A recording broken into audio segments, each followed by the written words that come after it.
So in this video, I'm going to show you how to plan the week for teaching. Right, so now we're on step number 4B, the weekly planner. So what is the weekly planner? So the weekly planner shows all the roles and the lessons that are now supposed to be on your scheme, right? So it is telling me that this is week 1, and week 1 on Monday, I have a double. You see there it says lesson 1 and 2, and it's a double period. I'm going to be teaching geographical location of Mapungubwe State. Remember, I selected the state formation subtopic when I chose my topics, right? And I also chose a double lesson on Monday. And then on Wednesday, I also have another double where I'm teaching the rise of Mapungubwe State and factors leading to its rise, right? That is what I'm going to teach here. And then on Friday, remember, I am scheming my HPC project. So I have the first one here. That is on Friday. That is a single period there where we're going to do those projects. So I have a double. I have a double on Monday, and I have a double on Wednesday, and then a single on Friday, right? So that is how my week is planned. And then there's week 2, and then there's week 3, all the way up to, how many weeks is this? All the way up to week 13. So you see here, that's where we have our end of term examination, here. So basically, it is showing you how your week is planned for the whole term, and then you can edit this, right? So what's the first thing that we can do here? So let me just try to scroll up here to the beginning. So week 1. So we have these buttons here: insert before, insert after, down, and up, right? So what these buttons do, we're going to start with up and down. So let's say on Wednesday, there is this factors leading to its rise, right? And then there's geographical here. So maybe for some reason, I wanted to teach the factors first, right? And then I'll teach geographical location second. What I can simply do, this button which says up, it simply says move this up here. So replace it with this one. So what I'm just going to do is move up. So you now see the rise of Mapungubwe State is now on Monday, and geographical location is now on Tuesday, right? Same thing. Let's scroll down here. Let's say political organization. I wanted it here where it says economic, right? So I want to teach economic first. I can also use down, right? So economic is now here, and then political is now there. So basically, it's just a way of planning the whole term before you even generate, before you even spend a single cent, right? You know that your things are in order and you can plan, right? So that's basically it. It is moving up and moving down.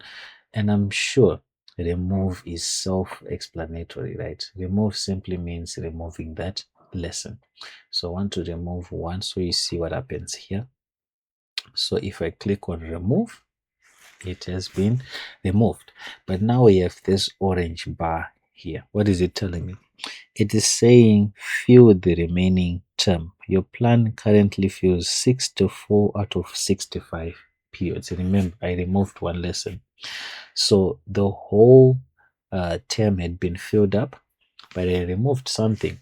And this can also happen. Maybe you chose less topics than the available roles or the teaching slots that you have for that whole term. You might also see this, fill the remaining term. So what do you do if that happens? Well, what you can do is where we now have these 2 buttons, insert before and insert after. What can we insert? If I click on it, it will give me options.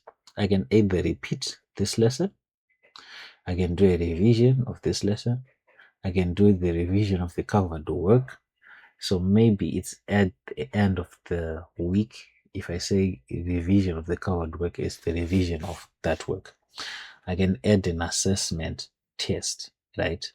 And I can add your own activity here, right? So maybe I can just say free period if I want to. If you can scheme something like that, you can add anything that you want, mock test or anything. So let me just say repeat this lesson. So you see that error is now gone. But now on Monday, I'm teaching geographical location of Mapungubwe.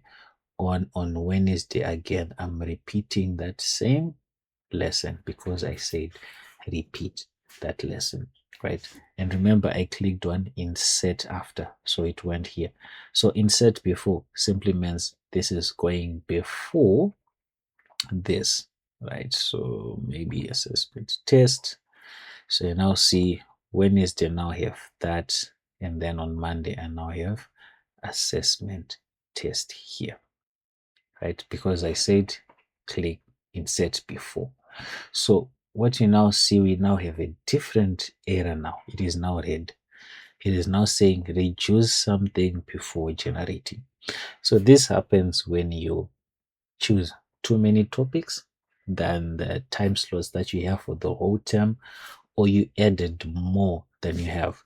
So it now says you have planned one extra lesson row, right? So you can even look here, right? 65 periods. Teaching days, we have 3. So I had a total of 65, but now I have more than 65 periods, right? So that's why it's giving me this error because I added this assessment uh, right here. So I can simply click on remove. So it means I have to remove something for that error to go away, right? So that's basically it with this weekly plan. It's there so that you can plan or see how the whole week is made up before you even use your token, before you even generate anything. And you can use all this up and down arrows, right? You can move something which is right down here all the way up and just rearrange everything here, right? Using this plan so that before you even do anything, you can plan your week, right, in advance, right? What else can we do here? So on top, there is an undo button and a redo button, right? So let's say you made a mistake and you want to undo, you can simply do that, right? So I can undo all the way to the beginning. You see all those things that we have done before? You can do all the way to the beginning, right? When I think we removed something here, right? So we have done, usually you don't undo all the way down. So I'm now lost where I was actually at here. But basically that's it. You can undo and redo. So there I've just redone what I wanted to do. So you can use these 2 buttons here. You can also say rebuild, right? So that maybe you've deleted some things and you just want it to start afresh. You can just click on rebuild here, right? So that's it. So that's basically the point of this weekly planner here. So I have talked for too long. Now we're going to the next step, right? So we just click on continue. So in the next video, we're going to talk about choosing the layout. And what is a layout and how do you go about it? So let's meet in the next video.